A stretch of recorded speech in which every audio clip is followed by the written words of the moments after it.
Antony Philips van Leeuwenhoek was a Dutch businessman and a scientist in the golden age of Dutch science and technology. A largely self-taught man in science, he is commonly known as the father of microbiology and one of the first microscopists and microbiologists.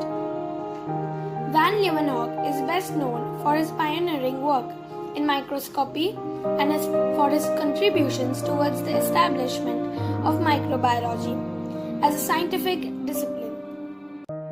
Antony van Leeuwenhoek was born in Delft, Dutch Republic on 24th October 1632. On 4th November, he was baptized as Thonus. His father, Philips Antonis van Leeuwenhoek, was a basket maker who died when Antony was only 5 years old. His mother, Margaretha, came from a well-to-do brewer's family. Van Leeuwenhoek worked as a draper in his youth and founded his shop in 1654. He became well recognized in municipal politics and developed an interest in lens making.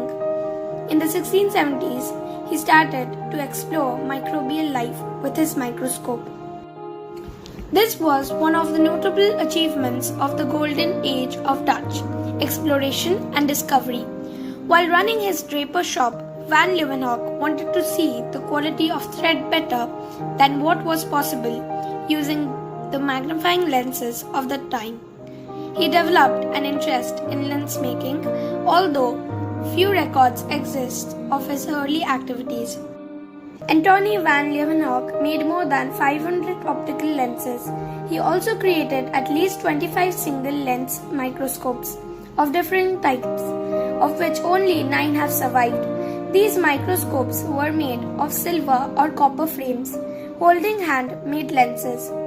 Those that have survived are capable of magnification up to 275 times. It is suspected that Van Leeuwenhoek possessed some microscopes that could magnify up to 500 times. Although he has been widely regarded as a dilettante or amateur, his scientific research was of remarkable high quality.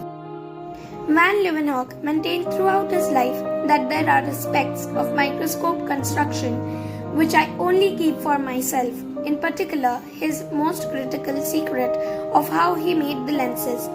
For many years, no one was able to reconstruct Van Leeuwenhoek's design techniques, but in 1957, C. L. Stong used thin glass thread fusing instead of polishing, and successfully created some working samples of Van Leeuwenhoek design microscope.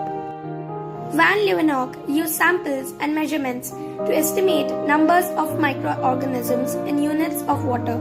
He also made good use of the huge advantage provided by his method. He studied a broad range of microscopic phenomena and shared the resulting observations freely with groups such as British Royal Society. Such work firmly established his place in history as one of the first and most important explorers of the microscopic world.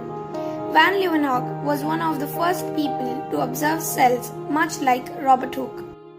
By the end of his life, Van Leeuwenhoek had written approximately 560 letters to the Royal Society and other scientific institutions concerning his observations and discoveries. Even during the last few weeks of his life, Van Leeuwenhoek continued to send letters full of observations to London. The last few contained a precise descriptions of his own illness. He suffered from a rare disease and uncontrolled movement of midriff, which now is named Van Leeuwenhoek's disease. He died at the age of 90 on 26th August 1723 and was buried 4 days later in Oude Kerk in Delft.